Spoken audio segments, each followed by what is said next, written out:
बना के रख दी और लड़कियां हमार बिना खाए चला गवा ये कौनो कायदा प्रभाव न हो। ये घर माई बाप सिखाए हैं, कैसे सिखाए हैं हम जानते हैं। सुनिए हम बता रहे हैं एक चीज पहले ध्यान दे लीजिए आप है कि कभी भी अगर ये आपकी सास है आप इनकी बहू, ये रिश्ता ही गलत है। हम बता रहे हैं क्यों, क्योंकि आपकी माँ जो है माँ है, वो जन्म दी 16 साल रखी, उसके बाद उसने क्या कहा मालूम है?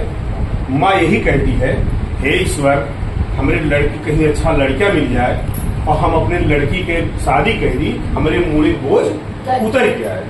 तो आपको अपने घर से विदा करने के लिए आपकी माँ भगवान से दुआ की कि हमारे घर से बेटी चली जाए, हमारे सर की बोझ उतर जाए और हमारा घर सुखी हो जाए। और इन्होंने क्या किया मालूम है? ये दुआ की, हे ईश्वर हमारे बेटे की शादी हो जाए, हमको एक अच्छी बहू मिल जाए जो हमारे घर की जिंदगी और हमारे घर का मतलब सुंदरता और हम लोग की शोभा बढ़ जाए, यानी उस लड़की के आने से हमारी घर की शोभा बढ़ जाएगी। इन्होंने ऐसा कल्पना करके आपको लाई। और माँ क्या कल्पना की, हे भगवान हमको कोई अच्छा सा एक लड़का और रिश्ता मिल जाए जो कि हम अपनी लड़की विदा करते हमारे सर की बोझ हल्की हो जाए। वो अपनी बहू पाने के लिए खुश है, लेकिन बेटी को रखने के लिए खुश किसी की माँ नहीं होती है, आपकी नहीं, किसी की भी माँ नहीं होती। लेकिन एक माँ लड़के की होती है जो बहू पाने के लिए बहुत ज्यादा खुश रहती है, यहाँ तक अपना पुराना दगीना भी बेच करके बहू के लिए गहना बनवा देती है। घर अगर कमजोर रहता है, अगर उसके पास दगीना रहती है, बेच करके वो अपने घर पे छत लगा देती है, कमरा भी प्लास्टर करा देती है, मेरी बहू आ रही है।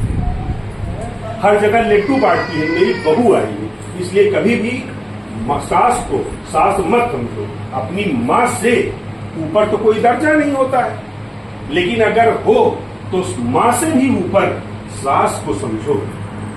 समझ में आपको? तुम कहिए ठीक है हम आज के बाद ऐसी गलती नहीं करेंगे, ये हमारी माँ नहीं, हमारी माँ से भी बड़ी है, मैं इनका इज्जत मान सम्मान और घर सब संभाल के रखूंगी। मुझे चलो सुन, समझ में आया? सास क्या होती है? माँ से बड़ी। इसलिए सास को कभी सास मत समझो, माँ समझो। और एक ननद जो होती है कुछ बहू जो होती है, कुछ सब नहीं, जो ननद से तकलीफ हो जाती है। ननद क्या होती मालूम है? दुर्गा जी जैसे होती, देवी जिसको कहते हैं, क्योंकि साल में 9 दिन आती है आपके घर और 9 दिन के बाद विदा कर देती हो कन्या खिला करके, उसके बाद साल भर के बाद कभी आती है। वो भी आपका अगर साध्या और प्रेम है तो आती है, नहीं तो नहीं आती है।